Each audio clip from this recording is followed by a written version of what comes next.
What's the difference between what you're doing and gambling? Because when it comes to options, you could be right about the stock and just a little off on the timing.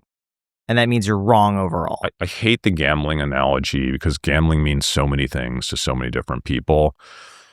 Again, it all starts with what your objectives are and what your risk tolerance is.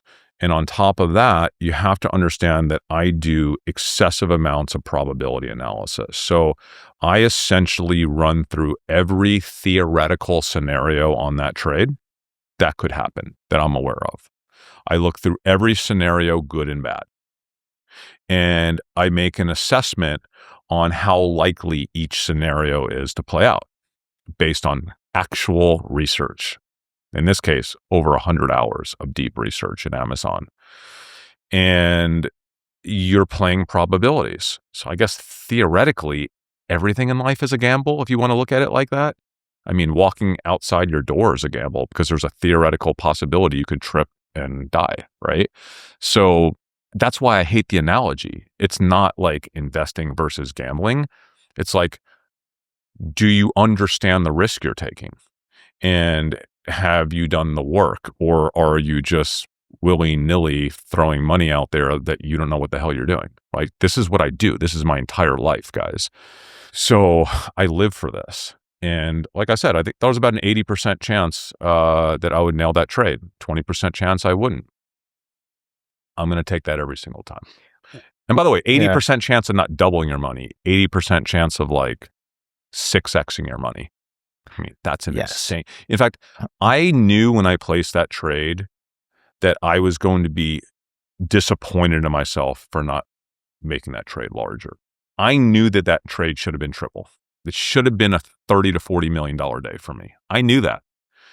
But with my account hemorrhaging, with all this stuff happening in my life, I was just like, I wasn't mentally prepared to make the trade. That was my fault. Like it should have been a $30 to $40 million. Do you feel bad about not making $40 million? I don't feel bad, but I do feel, I knew I was going to regret it. When I made the trade, I wasn't like, I'm going to regret making this trade because I might lose my money. It's like, I am going to regret not going bigger into this trade.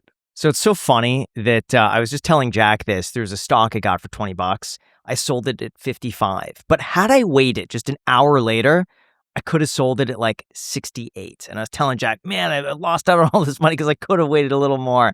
But at the end of the day, it's like you're just kind of picking reasons not to be happy. Also, with it was the like outcome. $1,000. So like there's a difference. No, it was $9,000 after tax.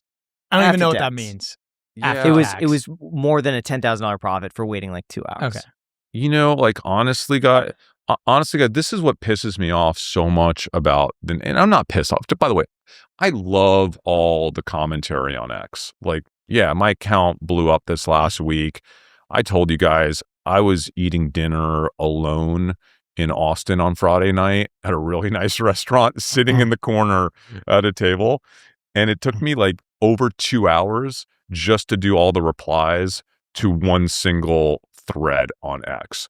I love it. I live for that. Like I have waited for decades to have a generation start investing, to have a generation caring this much about investing.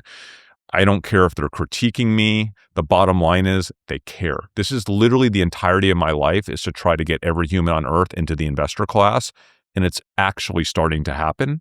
So I invite it. I invite the criticism. But I also want people to understand that the majority of investors right now, they're just paying attention to noise. They're all part of the herd, right? Like that's not how you generate alpha, right? That's not how you knock it out of the park. You have to be an independent thinker. Everything I see on X right now is noise. Like the easiest trade right now is just not to pay attention to the noise and just actually try to assess the ground truth in something, anything. If you can figure out the ground truth in anything and place a bet on it, you're going to win. I want to show you this tweet that went pretty viral on X. This person retweeted, admittedly while pissing my pants as my account was hemorrhaging. Those are the hardest trades you'll ever make, but could be the most rewarding. Please, people, don't get into a trade that makes you piss your pants. This is high-risk stuff. Belongs in the sports betting / prediction market bucket. Entertaining, sure, and it worked for Chris. But you're far better off just buying and holding great companies using an amount of money that won't make you lose sleep at night or piss your pants. Don't tell people what their account objective is or what their level for risk is. In my account that has an objective to generate outsized returns by taking concentrated levered bets on high conviction trades, there are going to be moments where I have high conviction and I feel that the probability is high that I'm going to win, but there is some probability that I'm going to get wiped out on that trade. And in those situations, I'm a human and I'm nervous, okay? And I'm going to get nauseous. I might throw up. I might piss my pants, whatever, right? Like, that is the reality of someone that manages a high risk, high reward account that makes high concentration levered bets on high conviction calls. That's not everyone, but it's me. And it's not just me. There are a lot of people out there that choose to have a separate account or a portion of their account where they want to take levered, concentrated, high-risk bets on things they believe in, that they put the work in on, that they believe will end up with a good outcome, but know, because they're smart enough to know, that it's far from a guarantee. And it's okay to be nervous. It's okay to crap your pants for a second, okay, while you're waiting for that earnings report to come out. Like, I don't see that as bad. But again, it's because of the type of account that I manage, okay? It's my objective. It's my risk tolerance. It's not yours. It's not that guy's. But there are a lot of people that want to do that.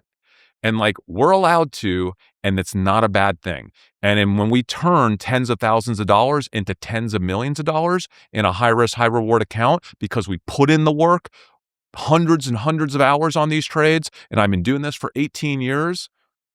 If you don't agree with it, don't agree with it. I'm not asking you to do it. But there are a lot of people like Chris. I would like to start with a little bit of money and put in a lot of work and take risks with a designated account, not my kids' college education, not my retirement account, right? I want to do it the right way, and I'm willing to take on that risk. And it's going to lead to some scary moments, dude. Like, there's no way of getting around that. There's just not. It's like, we're human. Do you worry that a small subset, or maybe actually a larger than small subset, they're not smart enough to make that nuanced decision of, hey, this is a high-risk bucket, and they're just going to full port into like, hey, what does Chris invest? Oh, he's buying this? All right, let's go all in. And they lose it. Yeah, I mean, there's like a million ridiculous things that a person could do in the world, from actual gambling on sports, casinos, YOLOing your money on option bets. There's a bunch of imbeciles that will tell you to do that, right? If you're one of those people, you're likely to find them and do it, okay? And I hope you learn your lesson the hard way. It's not likely to be because they're, and if they do it because they're following me, I don't know what to tell you, man. You're gonna, if it's not me, it's someone else, right? Like, but again, take even 5 minutes to do your research on me and understand who I am, why I do this, how I do it, how I frame risk, high reward in a designated account. Like, dude, I'm not going to apologize for it. Like, there are, for every one of me, there's like a million people that are doing the stupidest things in the world. Like, you just can't, we're adults, guys. I mean, we're adults. If we lived our entire life worried about, you know, the degenerate gambler that's going to misinterpret something that they see out of context, then none of us should be on X talking about anything. None of us should ever talk about anything because someone might read one line out of context and do something crazy or stupid. And by the way, hopefully if they do that, they learn their lesson. They don't do it 100 times over. You know, like I'm not their parent, guys. Like, I'm not going to stop sharing my life with the world. Like, I share what I do for a reason. I don't make money off it. We all know that. I don't do anything. I don't have courses. I don't even take sponsorships. I don't do anything. I literally share my thought patterns for the world to like poke holes in and then take the ideas, do their own homework, risk management, like do what they want with it. Now, really quick, every business is asking themselves the same question. How do we make AI work for us?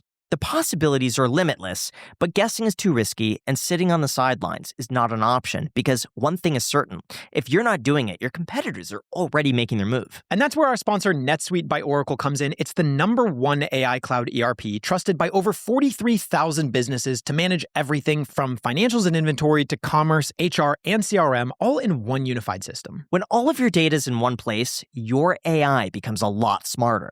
It doesn't just guess. It knows. NetSuite intelligently automates routine tasks, delivers real-time insights, and helps you make fast, confident decisions that actually help drive growth. And it's not just an add-on, it's AI that's literally built right into the system that runs your business, helping you cut costs, improve accuracy, and stay ahead of the competition. Whether your company is making millions or even hundreds of millions, NetSuite gives you visibility and control to keep moving forward. Honestly, if I were building a business of this size, NetSuite's the only company that I have 100% confidence in. So if your revenues are at least in the 7 figures, get our completely free business guide, Demystifying AI, at netsuite.com/clips. Again, the guide is free for you at netsuite.com/clips, netsuite.com/clips, with the link down below in the description.